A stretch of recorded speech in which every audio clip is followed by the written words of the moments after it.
Eu vou falar bem rápido, porque como é uma pesquisa ainda em andamento, a gente ainda não tem, né, todos os resultados. Bom, então, uma visão geral da pesquisa, né, o problema geral, né, o que ela busca entender é como as mudanças na correlação de forças, ou seja, né, a partir ali de 2015, afetaram as políticas relacionadas ao acesso à terra.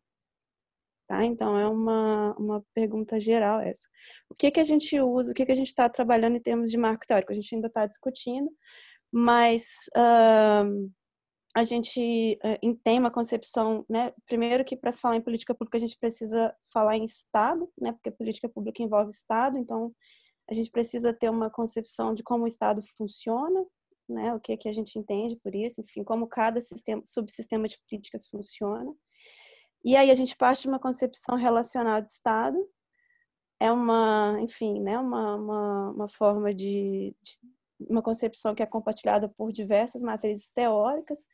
Dentre elas, a gente está trabalhando com um autor que chama Bob Jessop, né, que é um autor neomarxista.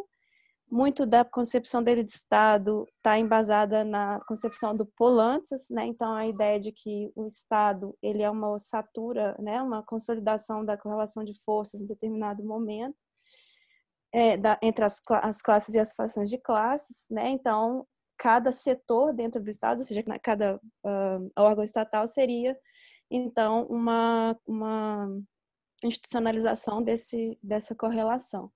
A diferença do Jessop é que ele vai entender que existe um caráter contingente, né, na forma Estado, na forma e na função. Ou seja, né, o que ele quer dizer? Embora a gente esteja, né, num sistema capitalista de produção, certos setores estatais eles podem operar com uma lógica não necessariamente que privilegia o modo de acumulação capitalista, né? Então, se a gente tem uma correlação de forças que determina ele vai usar também o neoinstitucionalismo histórico, né? Então, uma dependência de trajetória e uma correlação de forças específica pode ser que em determinada política pública, que seria, né, um efeito dessa função e um aparato normativo estatal, pode ser que essa combinação gere uma política que não necessariamente seja condizente com a forma de acumulação capitalista. Bom, isso é só um adendo, então só para dizer que a gente usa o Jessop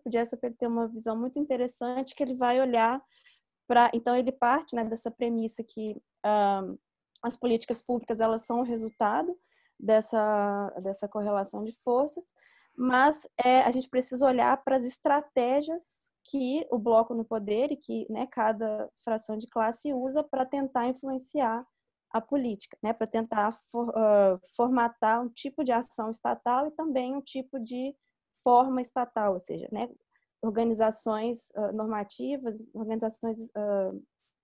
a estrutura estatal especificamente. Tá. Também vale dizer que o Jessop ele tem uma concepção de Estado ampliado, que é né, que ele pega do Gramsci, e também a gente usa essa concepção na pesquisa. Então, essa ideia de que a dominação ela se dá por coerção. Tá? Então, a gente precisa olhar para as estratégias materiais, né, na disputa, mas também para a disputa simbólica, né, para a disputa de narrativa. E para operacionalizar, então, essa pesquisa do ponto de vista de uma teoria assim, de um modelo de médio alcance, né, para a gente poder usar ela nas políticas públicas e para dialogar também com o campo de políticas públicas, a gente está usando o modelo da coalizão de defesa, né, do Advocacy Coalition Framework, que é um modelo que tem, né, enfim, é um modelo bem utilizado. E ele vai olhar como as coalizões, o que é uma coalizão, né, no subsistema de políticas públicas, então no subsistema de política ambiental, política fundiária, enfim, né, política agrícola, quais são as coalizões e como elas tentam influenciar a política.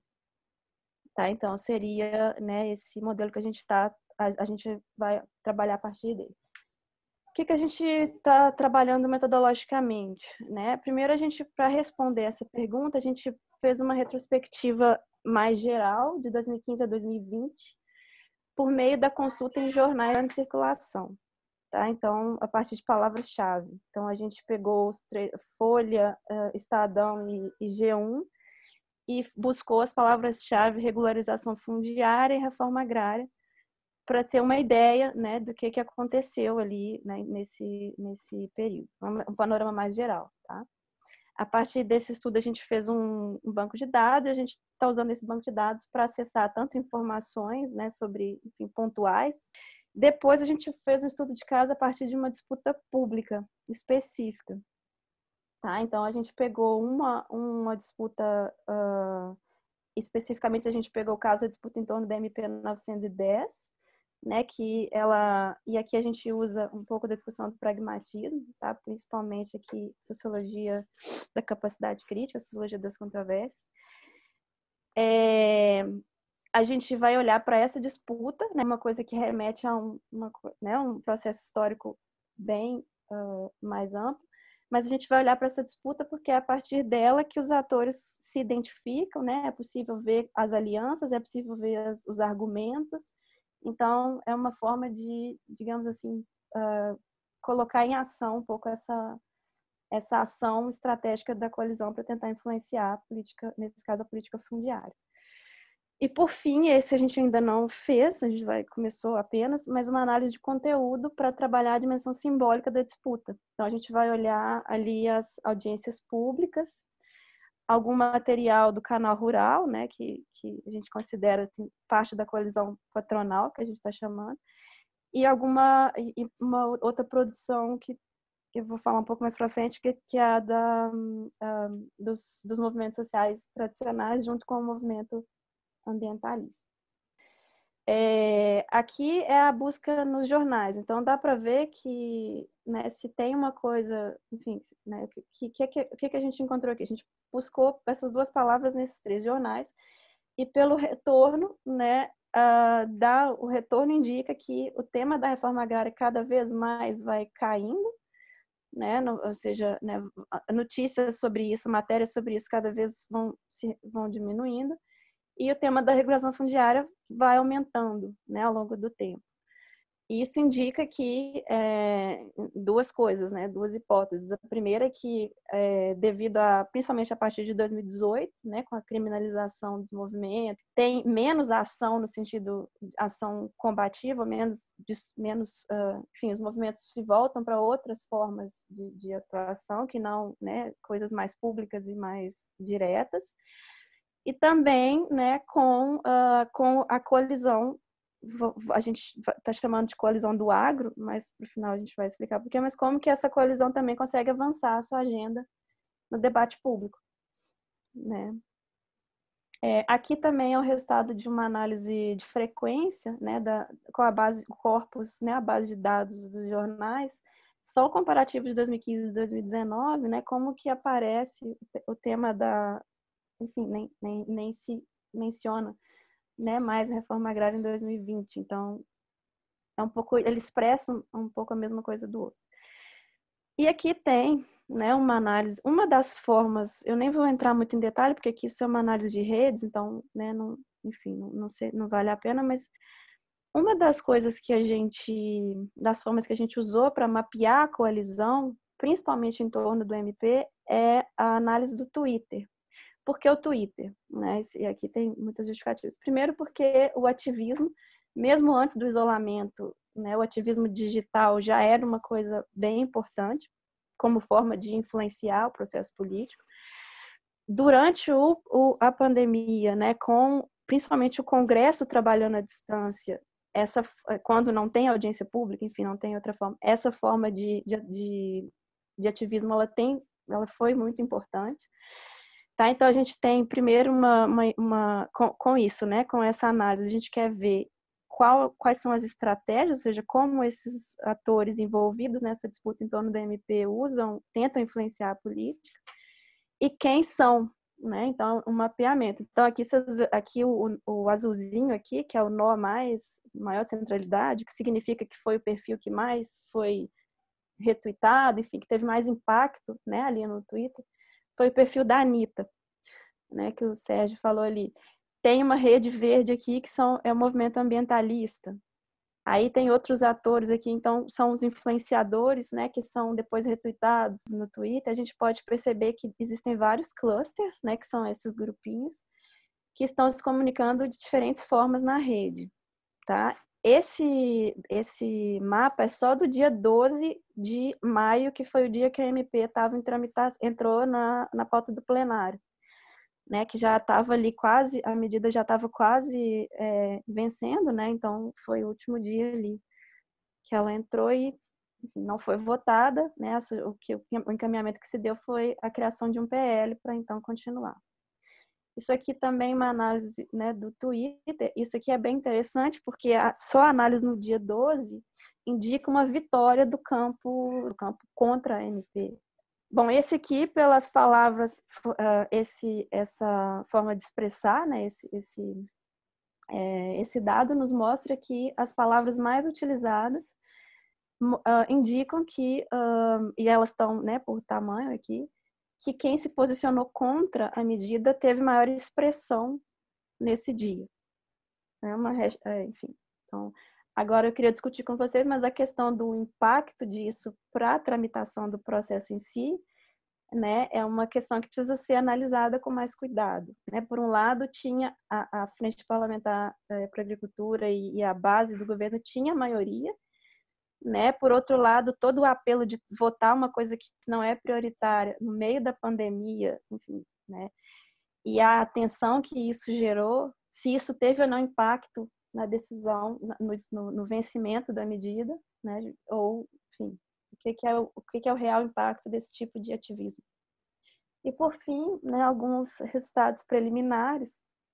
Então, pelo material que a gente já olhou, a gente identificou que um marco fundamental de mudança na correlação de forças é a criação da Aliança do Agro, que é uma aliança formada pelas 15 principais entidades patronais, né, de produtores rurais, todas as 15 maiores. Em 2016, tem um impacto no realinhamento dessas forças políticas, e até então, entre 2016, eles conseguem avançar na questão fundiária com a MP depois vira a lei. E aí, em 2018, eles lançam um documento que chama Futuro é Agro, que tem, né, toda uma agenda para a agricultura e também tem uma agenda para a política fundiária. E quando a gente compara esse documento com algumas ações que foram tomadas, principalmente a partir de 18, né, quando o Bolsonaro toma posse, tem uma similaridade muito grande. Então, a gente pode ver que essa aliança ela está conseguindo, por diferentes formas, avançar a agenda política na forma de políticas públicas. Em 2018, com o processo eleitoral, tem uma ocupação do espaço no legislativo muito importante, né? Então, a bancada ruralista está com um número muito expressivo, então, suficiente para, enfim, aprovar projetos como esse, né? Que é o atual PL, né? A antiga MP 910. Além disso, né, no campo do executivo, uma criminalização dos movimentos material e simbólica. Então, uma coisa bem importante foi a MP lá das armas, né, que liberou, enfim, a posse de armas no campo, e recorrentes declarações, né, do presidente sobre a necessidade de garantia da segurança, né, enfim, da segurança na área rural, que era uma coisa, inclusive, que estava no documento do Futuro é Agro. E no ponto de vista simbólico, né, também, enfim, essa questão do discurso.